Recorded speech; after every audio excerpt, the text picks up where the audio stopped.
I fucking hate when people are like, guys, it's not Hawaii, it's Hawaii. It's like, okay, you've never heard of an exonym, but fine. So then you didn't visit Austria, you visited Österreich. You didn't go to Warsaw, you visited Warsaw. It's not Turkey, it's Turkiye. It's not Moscow, it's Moskva. Oh, wait, no, it just applies to Hawaii because you're too stupid to know all the endonyms of every country on the planet? Get fucked. So I don't really care what some rando on the internet decides to call Hawaii, Hawaii, whatever. It makes no difference to me. What I find interesting is choosing to describe Hawaii as an endonym, because that suggests that Americans are foreign to Hawaii just in general, which, fair enough. But it's actually pretty insufficient to describe Hawaii as an endonym, because the opposite of an endonym is an exonym, which in this case would be Hawaii. But even calling Hawaii an exonym is pretty insufficient. What we're actually dealing with here is called systemic exonymization. Sounds really fancy, but it's really just a piece of colonialism.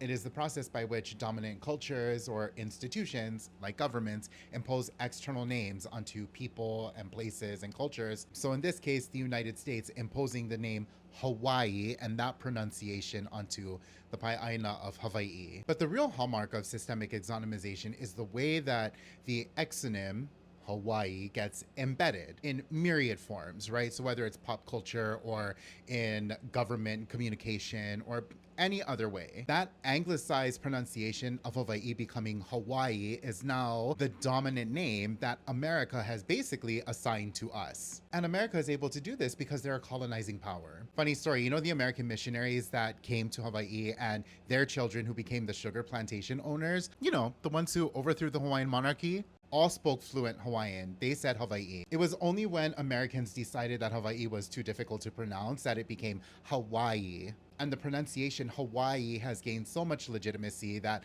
calling it Hawaii is more symbolic than anything else now. And that's why the average American looks at the correct pronunciation of Hawaii as an inconvenience and considers themselves to have demonstrated some level of goodwill when they say Hawaii instead of Hawaii. And that is why the original creator thinks that people from Hawaii are virtue signaling. And because systemic exonymization is a key feature of colonization, the people who are part of the colonizing power, the people who are part of the dominant culture, have the agency and the privilege of choosing which pronunciation, the exonym or the antonym, that they're going to actually validate. So if you choose to validate the colonial pronunciation Hawaii, then of course you're going to think that anybody calling it Hawaii is virtue signaling. I understand that it's inconvenient to learn a new pronunciation. I even understand to a certain extent the discomfort that one can feel when having to learn certain history. But I generally think it's a good idea to not call people stupid when your own understanding and explanations are flawed and incorrect.